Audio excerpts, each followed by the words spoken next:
Welkom by vandag se video, waar ons in die wêreld van outerjoens in sal duik.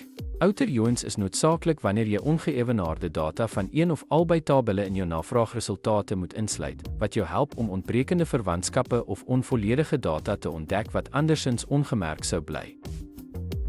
Om werknemers te vind wat nie aan enige departement behoort nie, kan jy gebruik 'n left outerjoen, wat alle werknemers sal terugstuur en 0 vir die departementsnaam sal wys waar geen passing bestaan nie. Byvoorbeeld, jy kan hardloop, select werknemers, naam, departemente, departementnaam van werknemers links buiteste joen departemente aan werknemers, departemente, waar departemente, departementnaam is 0. As jy alle departemente wil lys, selfs die met geen werknemers toegewys nie, jy kan 'n rigid outerjoen of 'n fill outerjoen gebruik.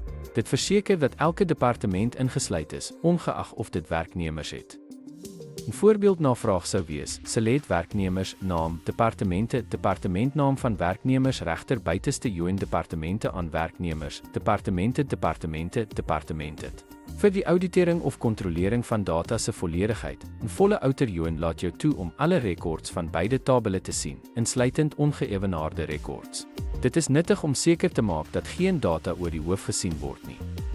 Byvoorbeeld, kies A-it, A-waarde, B-waarde van tabella A volle buiteste joen tabel op A-it, B-it. Dankie vir die kyk.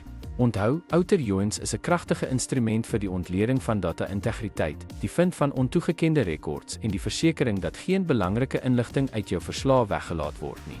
Deur left, rigid en fill outerjoens te bemeester, kan jy jou data met vertroue verken en maklik ontbrekende verwantskappe identifiseer.